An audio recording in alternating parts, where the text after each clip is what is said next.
Hi, good evening, guys. This is a topic I have been wanting to talk about. Is intersectional feminism when women just in America, women decide that they have to stand with each other because they've been facing thousands of years of segregation, subjugation, domination on the evil man. Uh, I've thought about it, but that's really historically inaccurate. And we're gonna talk about the world about like we're gonna start specifically in America. When white liberal women that started the feminist thing in America try to bring black women in, and some black women, female intellectuals created that intersectional feminism uh, crap, just to have a coalition, is inaccurate. How can black men have been subjugating, dominating black women in America for centuries? While, like, for centuries in America, black men and black women were like seen as property, were enslaved. So when did black men in America dominated black women? When did that happen? When did they subjugate black women for centuries? When they themselves were like subjugated, like in cattle slavery, cattle slavery. So they really create this false narrative of women being under men like domination for centuries. Is they create identity in soul. Identity is all about sex. It's a battle of two sexes, man and woman.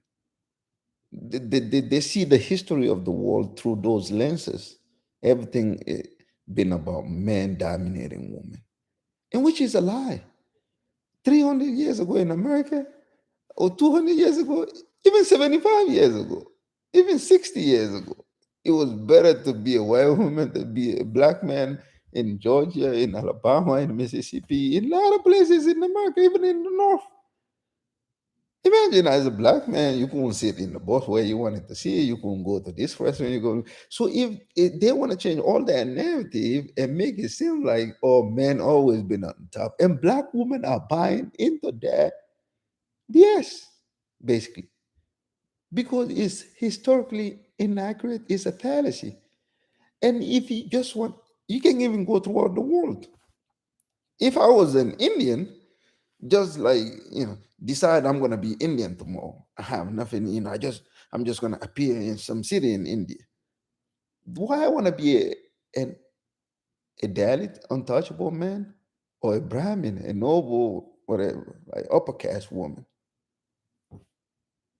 Which is who got more agency between a Dalit man and a Brahmin woman, and upper caste and lower caste, upper caste woman or a lower caste man in India?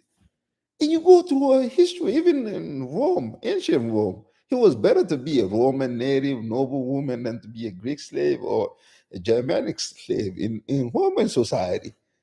So I don't really know. Sometimes when they want to talk about for thousands of years, sometimes they want to um, date it back to the start of Christianity. For 2,000 years, men been subjugating women, dominating women. That's really a fantasy. That's never been the case. You always had women and men struggling, the majority of people struggling under the domination of a minority. And that minority, you had men and women up, and you have men and women down. It could be about race, it could be about classes or ethnic groups or whatever, depending on the society. So it never been that black and white or man this, woman that. It never been that way. In America, to piggyback to America, in America, black men and black women suffered together centuries under the domination, under the evil of cattle slavery. But changing all that narrative to create this other narrative when the history of the world was all about the battle of the sexes is untrue, is a fallacy. And I don't know how can all these small intelligent black women, educated, buy into that. I don't know how they can buy into that.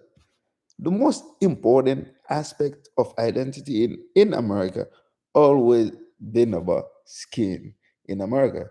That's not the whole history of the world, but in America, it always been about the skin, the most important identity that has determined the outcome for people in America for centuries is skin. In it wasn't sexist, it's skin. Because even when slavery was officially over, then Jim Crow started. Under Jim Crow, you could be a middle class black man, but being a poor white woman was still safer than being a middle class black man, because a middle class black man in Georgia, in Mississippi, in Alabama, in a lot of places, you could be you could be lynched, you could be violated, you could you could suffer a lot of inhumanities in the hands of white people. It could be the authorities or just a civilian mob. So even when black people started doing good financially, still for black men and black women, they didn't have the benefit of their humanity. So was being a black man safer than being a white woman? That never been so in American history. It never been so.